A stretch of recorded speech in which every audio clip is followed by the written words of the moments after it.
Hello, আসসালামু আলাইকুম রহমতুল্লাহি বারাকাতু। বিমান বাহিনী প্রধান বলতেছিলাম। আপনি কে বলছেন? হ্যালো, দয়া করে পরিচয় দিয়ে তারপর কথা বলুন। হ্যালো। ওয়ালাইকুম আসসালাম ওয়া রাহমাতুল্লাহি ওয়া বারাকাতুহু। স্যার, আজকাল লাশ নিয়েও রাজনীতি করা হচ্ছে।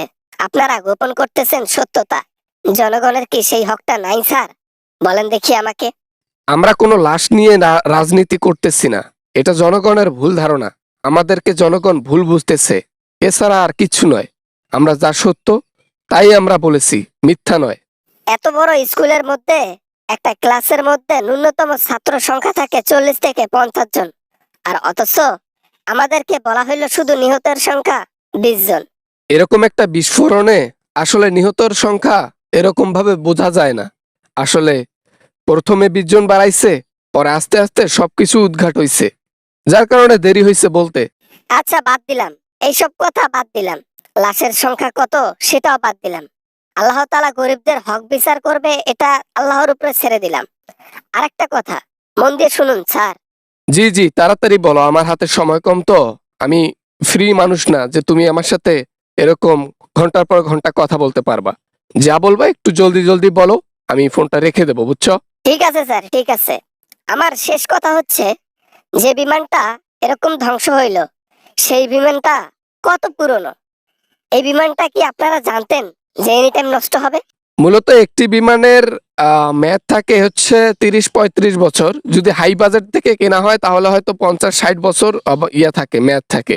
তো আমাদের যেটা ছিল এটা হচ্ছে 20-30 বছর। তাহলে আমরা সাধারণ পাবলিক যারা আছি, আমরা এইটা গেস করতে পেরেছি যে এই বিমানের মেয়াদ উত্তীর্ণ হয়ে গেছে। আর উত্তীর্ণ হওয়ার কারণে অটোমেটিক নষ্ট হয়েছে প্রশিক্ষণের সময়। না, এটা বলা মুশকিল যে ইলেকট্রিক জিনিস এনি টাইম নষ্ট হইতে পারে, এটার গ্যারান্টি কেউ দিতে পারবে না। পৃথিবীতে মানুষের সৃষ্টির কখনো গ্যারান্টি হয় না। আল্লাহর সৃষ্টির গ্যারান্টি নাই, আবার মানুষের সৃষ্টির। স্যার, আমি বুঝতে পারতেছি যে রাজনীতি নিয়ে সবচেয়ে বড় একটা খেলা চলতেছে। সেটাও ছোট ছোট বাচ্চার লাশ। এই বাচ্চাগুলো আজকে প্রাণ দিছে কিসের কারণে জানেন? এই বিমানটার কারণে। কিছু করার নাই, শুধু দোয়া ছাড়া আর কিচ্ছু করতে পারবো না। তাদেরকে আল্লাহ তাআলা জান্নাতের অসীম দরজা খুলে দেখে এবং জান্নাতের উচ্চ পর্যায়ে রাখুক, এই বলা ছাড়া আর কিচ্ছু বলতে পারবো না। কথা হয়েছে? গরিবরা কখনোই বাংলাদেশের ন্যায় বিচার পায় নাই। অন্তত এই মাসুম বাচ্চা যারা জীবন দিল, তাদেরকে ন্যায় বিচার দেন। অন্তত সঠিক হিসাবটা দেন যে কতজন ওখানে মজুদ ছিল আর কতজন উপরে চলে গেছেন। আচ্ছা, সঠিক হিসাব তো Yunus sir, doctor Yunus sir কালকেই পোস্ট করছে। 100 জন আহতর মধ্যে নিহত হয়েছে 29 জন। তো উনি যখন পোস্ট করছে তো এটাই সত্য, এর বাইরে কিছু নেই। আল্লাহ মাফ করুক। বাচ্চাদের জান্নাতে পৌঁছার জন্য যা করা লাগে আল্লাহ তাআলা সবই করবেন। এরা মাসুম বাচ্চা, এদের জান্নাত অনিবার্য। কথা সেটা না। 100 জন বাচ্চার জন্য রাষ্ট্রের কাছে কি সেই অর্থটা নাই যে ডক্টর ইউনূস স্যার এখন স্ট্যাটাস দিয়ে অনুদান খুঁজতেছে? এটা তার ব্যক্তিগত ব্যাপার, এটা নিয়ে আমি কথা বলতে চাই না। উনি যে পোস্ট করেছেন অনুদানের জন্য, সেটা হয়তো বা উনি ভালো কিছু চিন্তা করে করেছেন, এর বেশি কিছু বলতে পারবো না। ধন্যবাদ, ভালো থাকবেন। বাংলাদেশের মধ্যে জনগণ শুধু সুখ চায়।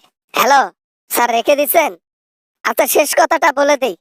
বাংলাদেশের মানুষ শুধু 3 বেলায় 2 মুঠো খেতে চায়, একটু সুখ খুঁজে পেতে চায়।